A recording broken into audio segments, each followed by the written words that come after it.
5 seconds to go.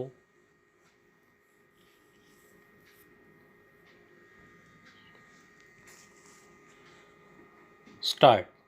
I am happy that the government has emphasized its commitment to non alignment, but in the process of their commitment to non alignment, they have tried to use the phrase genuine non alignment.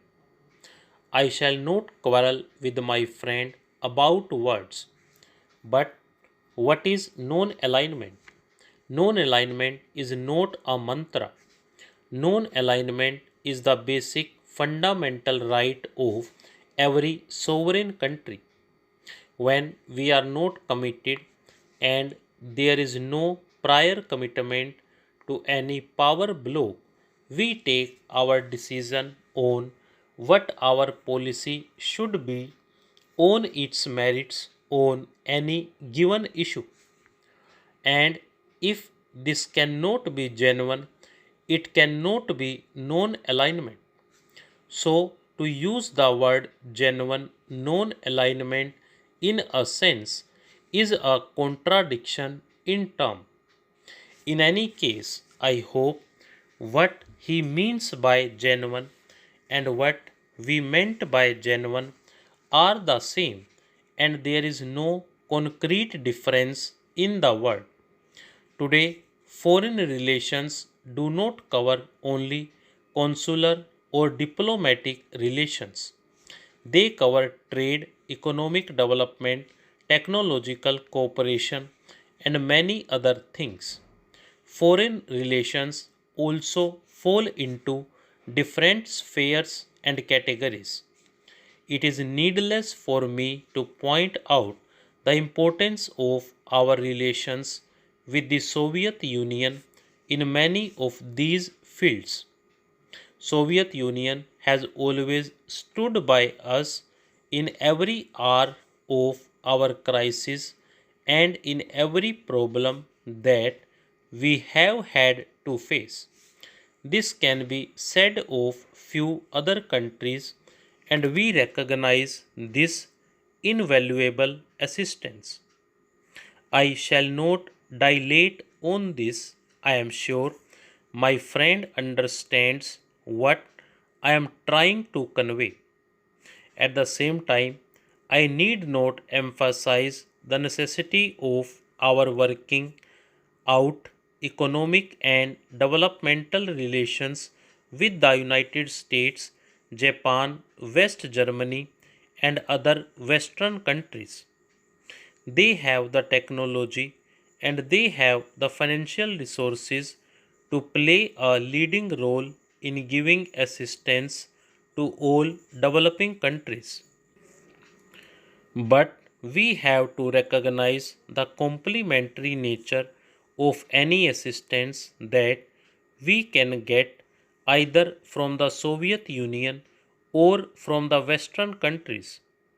This complementary nature of assistance is very clear and does not require any elaboration. There is one other aspect to which I would like to draw the attention of the Honorable Minister. This is very often forgotten. We are not really an underdeveloped country. Next to the United States and USSR, the largest reservoir of technological skills do exist in India.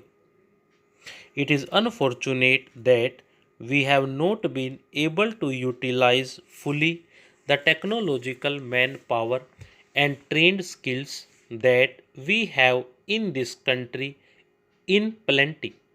However, this very reservoir of technological skills and trained manpower can become a useful element and an asset in our foreign relations. We can, in certain fields, become an aid giving country. Giving of aid does not necessarily mean giving only financial aid.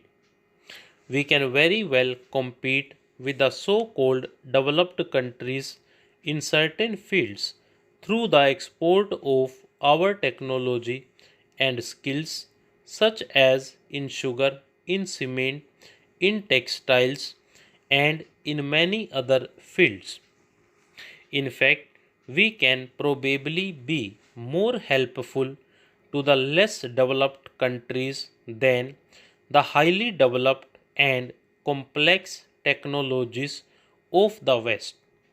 This is a field which needs to be carefully explored in our foreign relations. In the context of our extremely friendly relations, which the Honorable Minister mentioned with countries like Iran and the Arab states, our technical services can be offered to mutual advantage, and this could become an extremely useful cementing factors in our relations. This would apply with equal emphasis to the countries of Africa and Southeast Asia. While on this subject, I would like to give one interesting instance. One of my colleagues in this house was telling me the other day that he once suggested that we take on the technical survey free of cost of the hydroelectric potential of Indonesia, and how this could have been a contribution from us to the development process of Indonesia. This is a field where we have the manpower, the skills, and the competence. I do not know what became of this suggestion. Probably this is buried in bureaucratic files neatly tied up with red tape. I am not disclosing any secret if I were to recall one of my own experiences in this context. Some years ago, I made a submission to the Ministry of External Affairs that we should consider assisting Zambia on the building of the railways. We did not take sufficient interest in this project. Finally, China took the work on hand and has now completed the job. Surely, if China could have done it, we would have also done it. Sir, I can only call it our lack of interest in the railways as an example of our bureaucratic indifference and incompetence lying therein. If we had undertaken their railway, our Bhilai steel plant, locomotive works, and the coach factory would have been kept busy for at least 20 years. I presume that my friend might say that this should have been raised earlier. Stop.